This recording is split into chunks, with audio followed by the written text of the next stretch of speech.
எப்போ ஒரு தாய் அவங்க பிள்ளைங்களுக்கு ஏங்குவாங்கன்னா, அவங்க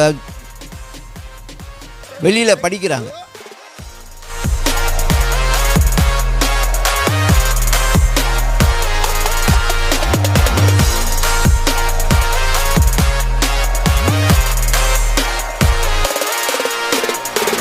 எடுத்துக்கொள்ளும் மத்திய எழுதின சுவிசேஷம் 23வது அதிகாரம் 37வது வசனத்தை நாம் வாசிக்க கேட்போம்.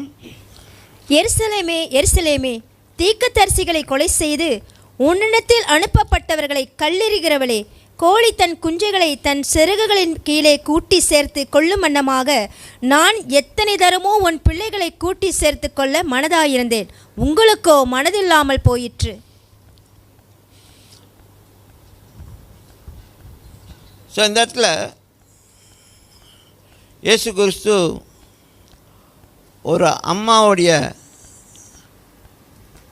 அந்த ஒரு உதாரணத்துவத்தை பார்க்கிறார்.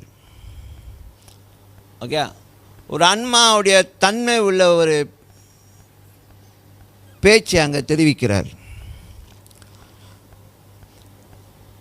எப்படி அது ஒரு தாய் எப்படி தன்னுடைய பிள்ளைகளுக்காக ஏங்குவாங்களோ, எப்போ ஒரு தாய் தன்னுடைய பிள்ளைங்களுக்கு ஏங்குவாங்க, எப்போ ஒரு தாய் அவங்க பிள்ளைங்களுக்கு ஏங்குவாங்கன்னா, அவங்க வெளியில் படிக்கிறாங்க. குடும்பத்தோடு தங்கியிருக்காமல் வெளியில் தங்கி படிக்கிறாங்க, காலேஜில் தங்கி படிக்கிறாங்க, வெளியில் வேலை செஞ்சு வெளியில் வேலை செய்கிறாங்களா, அங்கே தங்கி வேலை செய்யறதுனால அந்த பிள்ளைய அடிக்கடி பார்க்காத ஒரு சூழ்நிலை வரும்பொழுது அந்த தாயினா ஏங்குவாங்க. எப்போதும் வீட்டில் வந்துட்டு போகும்பொழுது அது ரொம்ப ஃபீல் பண்ண மாட்டாங்க. ஆனால் எப்போ பிள்ளைங்க தூரமாக இருக்காங்களோ, எப்போ பிள்ளை வெளியூரில் கல்யாணம் பண்ணி கொடுத்துட்டாங்களோ, அப்போ அந்த பிள்ளைய பார்க்கறதுக்கு ஏங்குவாங்க. ஓகே, இன்னும் உள்ள தாயார்கள்லாம் ரொம்ப கஷ்டப்பட்டுருப்பாங்க அப்படி ஒரு சம்பவம் நடக்கும்பொழுது. இப்போ ஒரு அளவு ஃபோன் வந்தனால, இந்த ஸ்மார்ட் ஃபோன்லாம் வந்தனால, ஓகே, இன்டர்நெட் மூலமாக வீடியோ கால்லாம் பண்ணி நம்ம ஒரு அளவு பேசி அவங்கள பார்க்க வாய்ப்பு கிடைக்கிது. ஆனாலும் அவ்வளோதான் அப்படி பேசிக்கிட்டு இருந்தாலும் அங்கே பேச்சுவார்த்தையில் என்ன நடக்கும்னா, எப்போ நீ வரப்போகிற, எப்போ நீ வரப்போகிற, வரப்போறதுக்கு முடியாதுமா அப்படின்னு சொல்ல, பார்த்து பிள்ளை கொஞ்சம் நாள் ஒரு லீவ் போட்டு வந்துட்டு போ அப்படின்னு சொல்லி.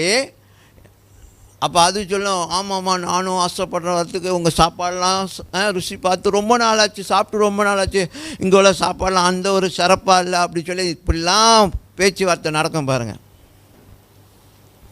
அப்போ அந்த அந்த அந்த சம்பாஷணையை என்ன காமிக்குன்னா, that the mother miss the daughter. Amen. So இங்கே இயேசு கிறிஸ்து அந்த தாயின் தன்மையை பேசுகிறார். கோழி தன் குஞ்சுகளை அதோடைய சட்டை கீழே கூட்டி வைப்பது போல